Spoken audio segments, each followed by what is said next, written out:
So Philip, we're here in the Camera Cantorum. How does it feel being back? Wonderful, and it's looking even better than when I was here because you've got more portraits and the honour boards in the other room, and so it's looking really splendid. Thank you, thank you. I think I'm right in saying it's 40 years this year since the fire, and I think only in your second year of holding office that the fire happened. Correct. Can you tell us a little bit about what it was like? It was surreal.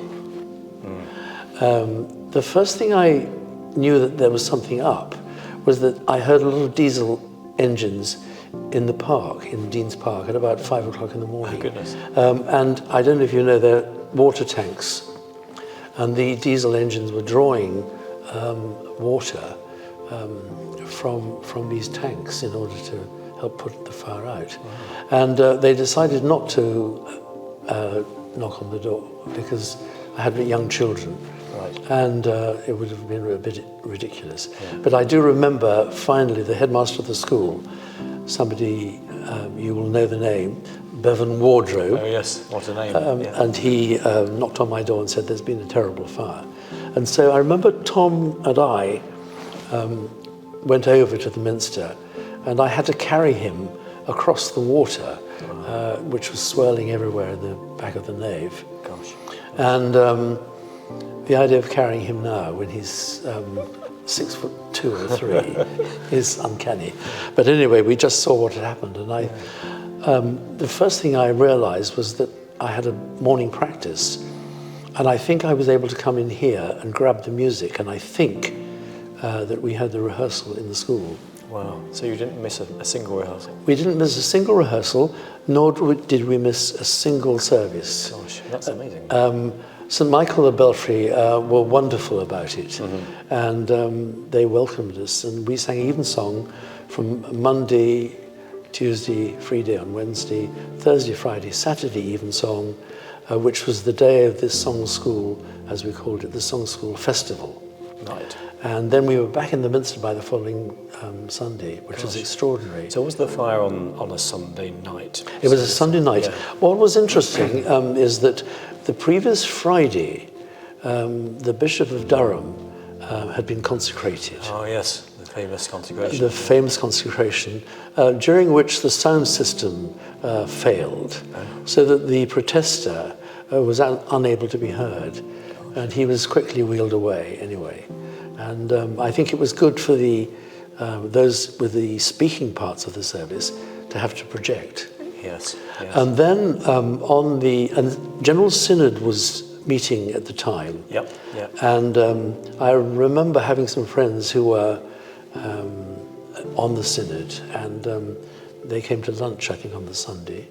On the Sunday afternoon, we sang, amongst other pieces, Tippett's St John's service. Gosh, you can remember that. I can remember that because Francis Jackson, when I saw him the next day, said, what a pity it was that hadn't been incinerated.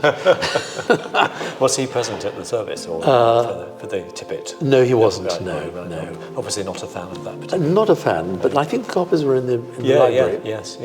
So you did evensong on that Sunday, 4 o'clock, and then went to bed in due course. Yes. And then the next morning heard that the building was it still in flames? It was smouldering. Right. The most uncanny thing was coming in at the West End and seeing the organ case bathed in sunlight. Yes, because it was there with no sound. It was extraordinary. And obviously my first fear was the organ damaged. Yes. And in those days, Francis used to keep these swell boxes shut. Yes. Which I thought was strange, but I kept that tradition going. Yeah.